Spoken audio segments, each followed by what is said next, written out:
I've been doing it with specialists and primary care doctors, and the innovation there is just amazing. And the opportunity to live the life that you want to lead is more amazing still.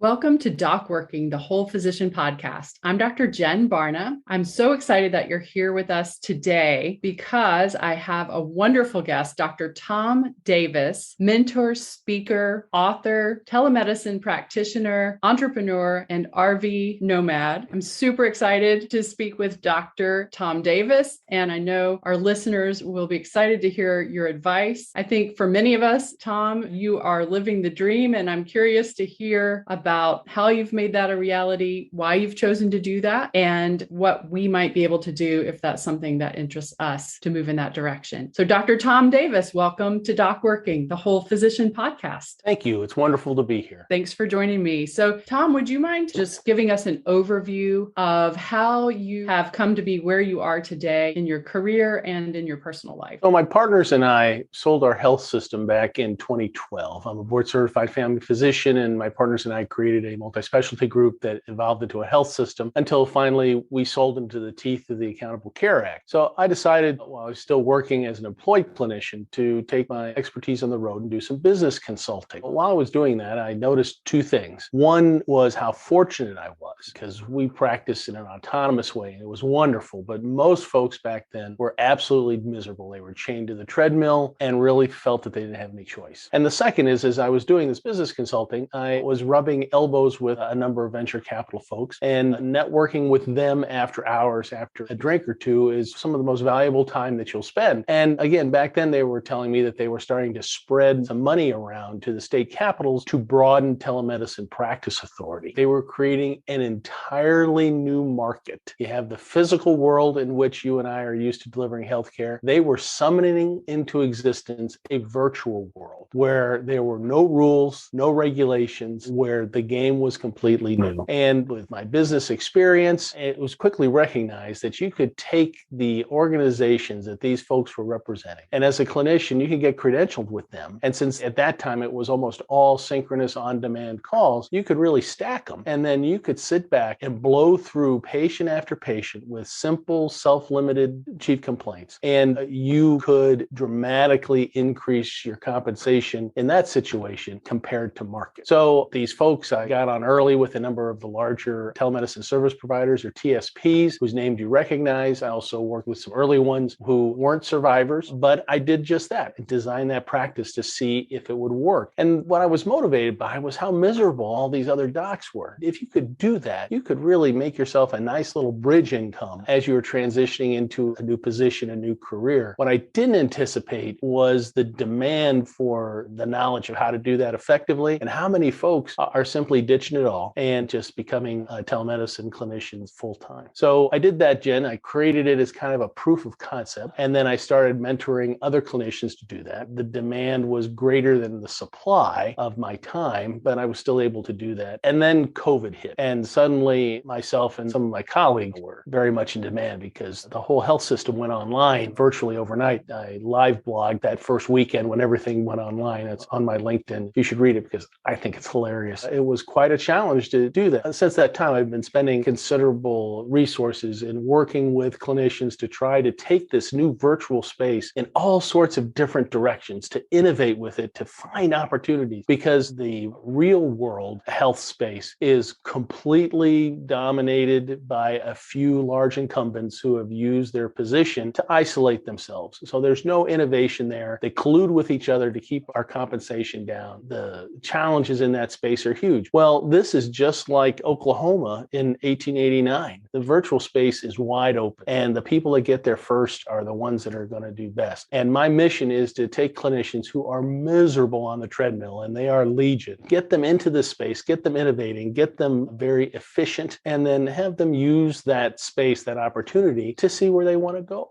And I've been doing it with specialists and primary care doctors, and the innovation there is just amazing. And the opportunity to live the life that you want to lead achieve is more amazing still. For the physicians who are listening and who may be interested in stepping into the telemedicine field, is it something that you're seeing people do part-time in addition to regular work, or is it something that you would recommend that someone step out completely to do full-time? The answer is individual. I personally have clients that I mentor that are just dipping their toes in it. And I have other clients that say, man, I'm going to die if I take one more step on the treadmill. So I got to do something different. This telemedicine looks cool. Tell me more about it. Unfortunately, is it as cool as it looks? Even cooler. I've been mentoring folks now since 2016. I have yet to see someone tell me, no, this isn't for me. They always find their niche. It's just a matter of getting them going. The big challenge is that most of the folks that try it that aren't mentoring with me or my colleagues, they quit. So what they do is they sign up with one telemedicine service provider. They get the minimum number of licenses that TSP requires, and they jump in. They see, hey, it's only $25 an encounter. And then they usually have a bad encounter, which they believe puts them at risk for liability. That keeps them up at night. And then they just stop taking calls. And that, Jen, is a sin, because the power of this new space is so enormous. The freedom that it offers you and I is so great. All you have to do is have a modicum of business experience, enter it in an intentional way, and part-time, full-time, bridge, career, it's all there for you. You just got to do it the right way. Wow, you've opened up a lot of questions for me. First of all, I'd like to know, is this something that you're seeing specialties of general practice, family medicine, emergency medicine, perhaps dermatology? I'm curious what specialties you're seeing have the most success here. And I'm also curious, what is the difference between the bad experience that you're seeing some people have who go out on their own and don't really know how to get into the space versus the correct way to get into the space? So those are two completely different questions, but I'm wondering what you think about those. Well, as far as the breadth of the specialties, obviously, the more that your specialty emphasizes physical contact with the patient, cardiothoracic surgery, the more challenging it is to generate an income using telemedicine. That said, the space is so new and the innovation is changing day to day that by the time this airs, somebody may have come up with a model to do that. I don't know how, but then I'm not an innovator. However, the less that your specialty depends on physical contact with the patient, the greater the advantage of entering this space and utilizing your expertise efficiently. So clearly, family physicians, general practice, the infrastructure is already there. It's very well funded. You can create your own practice, boom, boom, boom, boom, boom, and double your hourly revenue. For non-touch specialists like infectious disease, who I worked with before the pandemic, they scaled themselves. They've used telemedicine to become infectious disease officers for a wide variety of hospitals around the country in ways that they could never have done without the virtual infrastructure. Another are folks who read tests, the sleep specialists. I mean, I worked with a sleep specialist who now has every state license, which I think there's 54 now. And he basically just sits down and reads sleep studies for all of these contracted folks. So there's the laboratory readers. And now you're starting to get physiatrists who you would think would need to be in physical contact with the patient, but apparently not. I'm working with one now that has a very innovative model. I'm working with an orthopedist. I work with a general surgeon who specializes in burn. I worked with a dermatologist who specialized in hair loss in African American women. The sky's the limit because this is a brand new space. It's completely unregulated. And Jen, the advantage here is that when you sign an employment contract, the law is pretty settled about locking you down in a non-compete for 15 miles from your office. That is completely inapplicable in the virtual space. And honestly, before COVID, the hospital systems didn't really know what to do with it, and they're too busy making their money developing commercial real estate and selling our private information. But now, post-COVID, they're really not all that interested. They don't know what to do with it. They don't have the legal resources to try to craft the space to their advantage. So it's wide open for anybody with an ounce of innovation to think about how they want to change it. As far as your second question goes, the experience of going in there with intention versus just dipping your toe in there is really a difference between night and day. It's the difference between success and failure. And if you enter it in an intentional way, you can really create a nice, sustainable revenue stream. Right now, it's easy to do that with primary care. But again, the pain medicine specialists and the radiologists that I've worked with, they're finding it to be very straightforward too. It just takes a little bit more effort because they're actually creating the infrastructure as they go along. Now, let's just pause for 1 second. I'm curious about the limitations of telemedicine. What has been your experience experience with that? Well, the limitations are based on your own clinical acumen. The idea that there is a certain subset of medical problems or chief complaints that you can take care of a patient with whom you don't have a prior relationship and who you can't touch and who you have a limited amount of sensory bandwidth to get information from. There is a subset of chief complaints that you can do that safely. What you have to understand or develop is that there's also a significant subset where that's not appropriate. And in order to do the visit safely and efficiently as well as effectively, you have to learn what that space is as quickly as possible. And then as soon as they hit it, it's like hitting bingo, boom. You know what? You deserve to have someone do a physical exam because of thus and so. Go to an urgent care right now. And honestly, that is one of the challenges when you work with or select your telemedicine service providers, because some of those service providers are selling their services to employers or insurers and saying, hey, we can take care of everything over the phone. Well, as physicians, you and I both know that that's wrong. So sometimes you get pushback from the TSP. Hey, you shouldn't have sent this person. You should have treated that person. And then you go, boop, you're off, you're done, you're fired, you're gone. I'm never working for you again. And you have to create a system so you can do that so it doesn't really negatively impact your revenue. So really, it's a point of developing an instinct. I was very fortunate, believe it or not, in 1991, when I was my first year as a family practice resident at the University of Missouri Columbia, which, by the way, is the best family practice residency in the country. We did our first month, all was telemedicine. All 12 of us covered the 50,000 patients by phone. That was our first rotation. And then every sixth day or so, we took turns being first or second call for that panel of 50,000 patients. So we learned specific telemedicine techniques, and that was actually unique among all the residency programs at the time. I was able to bring that into my experience in private practice, because as you're a small town doctor, that's what you do, is a lot of telemedicine. And then I was able to bring that to the fore of telemedicine. The key is finding a model that allows you to be free to use your clinical judgment. And the moment that your clinical judgment is questioned, they're fired. How is malpractice insurance influenced in this space? Is it more expensive, less expensive, more risky, less risky? That is a fantastic question. Now, one of the things that I did as part of the leadership of our health system is we created our own insurance product. So I have more than the average amount of experience with insurance than most doctors. And in order to have the actuaries price these malpractice policies, they have to have experience. If they don't have any data, they can't put it in their Boolean equations and figure out what their risk is. And telemedicine was so new early, there was very few adverse events that ended up to be actionable. And now during COVID, the courts have shut down, so they really don't have any knowledge about that. That, I'm told from my attorney friends, the dam is about to break. I was just interviewed for a legal publication where they're talking about exactly this issue, and they believe there's a tsunami of malpractice cases that are coming. So usually what the malpractice insurers do is they will mark this to typical office practice, and then they discount it about 20%. That is a very volatile situation. Here's an actionable tip. When you sign up with a telemedicine service provider, the gold standard is occurrence 1 million, 3 million. That's fine. Anything less than that, that's suspect, that either the system is underfunded or something else is going on. And we talk a lot about that on our various educational sites. The expectation is that they're going to take care of the malpractice insurance. If you're doing it as an independent contractor, you shouldn't have to pay a nickel for your own malpractice insurance. So that also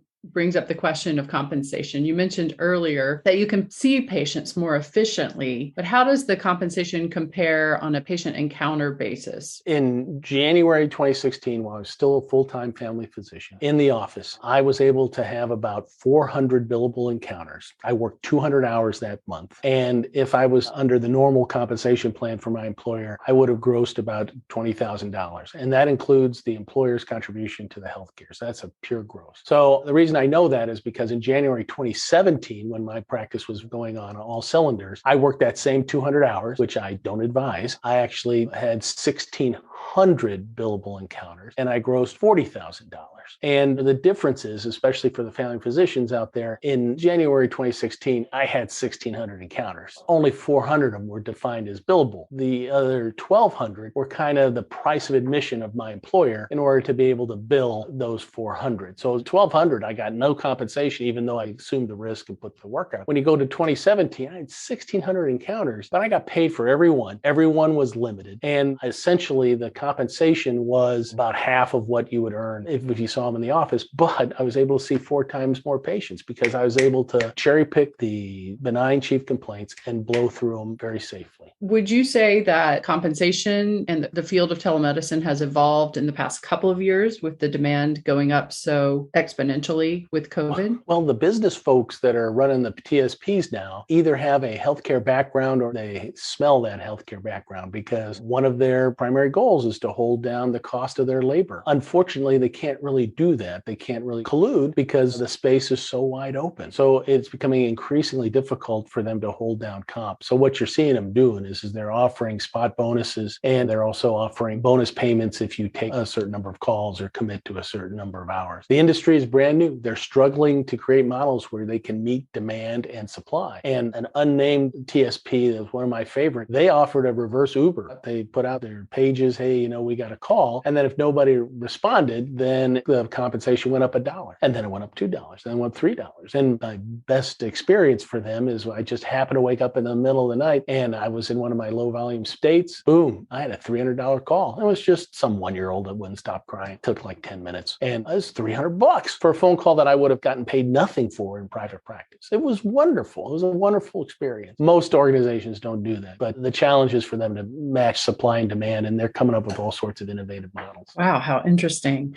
I am super excited to also hear about the concept of the flexibility that working telemedicine could potentially offer. And one way that you have taken advantage of that flexibility is by being nomadic and traveling and living in your RV and doing telemedicine on the road. So I would love to hear about your experience doing that. And I have a few questions, but first, I just want to hear about how you decided to do that and how you're managing it currently. Well, the idea came from the restorative power of getting on the road after being under the fluorescent lights. And it was just naturally meshed with the idea that you can work, as long as you get a quality signal, you can work wherever you want. And so basically, my wife and I hit the road in our RV with our 2 dogs, and we have been all over Florida Keys, all the way up to Alaska on the glaciers. We've done a few international trips with the specific TSPs. And the idea there is that you grab a signal and then you sit down and you've created your practice so that as soon as you turn on all your portals, there's just an infinite line of patients just waiting for you. And they all have supposedly benign problems, and you just blow through them really quick. And for the 1 out of 10 or 2 out of 10 that don't have benign problems, you learn to recognize that quickly and you refer them to an in-person encounter. And if you're skilled and you're lucky, you get between 10 and 14 an hour at $25 to $28 per for a normal day. After 4 hours, you're earning 8 hours of income. So generally what I do is I get up early in the morning, make sure that I've scouted around so I can know where I can grab a signal, sit down with my laptop or my cell phone and just go ahead and do that, and then go about our day doing whatever we do. And then in the evening, do the same thing. And sometimes your campsite doesn't have a good signal, so you look at the maps and you climb to the top of a nearest hill and sit down, and there's usually a hike, and you just do it there. It's wonderful. And there were years when we did it 9 months out of the year, and I was able to easily make an average FP salary on a monthly basis doing that. And it was very re-energizing. And I have a number of clients who do that, and they have taken it full time. They go hit Amazon campground parking lots, just hang out their shingle, and the folks just pay them cash. And it's just wonderful. So now when you say hang out their shingle, you mean that they're actually practicing medicine in person, or do you mean they're doing telemedicine cases? So they do telemedicine. And then, for example, with this one individual, she walks her dog around this infinitely large Amazon campground where lots of Amazon folks work. And she just walks her dog around saying, hey, I'm a physician licensed to practice in this jurisdiction. If you need any help, come by site 152 or whatnot. And so she'll do telemedicine for a couple hours. And then to satisfy her need for personal contact, the people will come by and charge them cash or brownies or chickens or whatever you get when you practice in those situations. And she loves it. That's her life. She's been doing it for 2 years now. She really enjoys it. So if I'm understanding, you're saying that she's kind of combining that old-fashioned medicine of it's like local within her temporary community, wherever she's staying, local medicine in addition to telemedicine. So she's really making her living off of the telemedicine services as she's traveling. And then she's just offering her skills to those who are staying nearby. Is that correct? That's correct. I mean, that's the nice thing about telemedicine. Standalone in primary care, you can earn a very nice living without overwork. But it also frees up so much time for you to innovate other service lines that you enjoy. People do telemedicine and they do expert witnessing. Do telemedicine and they do some medical science liaison on the side. But it provides that foundation of compensation that allows you the freedom to do and explore these other things. The one thing it does in every case is it can get you off the treadmill. and the treadmill's what's killing us. Thank you very much. This is Dr. Tom Davis, Doc Working, the Whole Physician Podcast. And Tom, tell us how people can find you if they're interested in learning more about telemedicine, stepping off the treadmill, or maybe just finding a way to be on the treadmill part-time and do some telemedicine and have control of their schedule during the rest of the time. My business partner, John Jurek, and I have created a community off of Facebook. It's called NewScript. You can download the app on the Apple Store and Google Play. Come and join us. The first 7 days are free. Let you peruse all the expertise that's on there. Talk to me directly there. Fantastic. I am enjoying the NewScript platform myself, and I'm excited to have you in our Thrive group as well. And it's terrific to talk with you on the podcast. I look forward to talking with you again. Thank you so much for joining me. Thank you. It's been a privilege.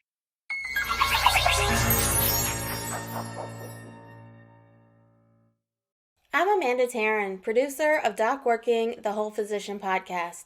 Thank you so much for listening. Please don't forget to like and subscribe and head over to docworking.com to see all we have to offer.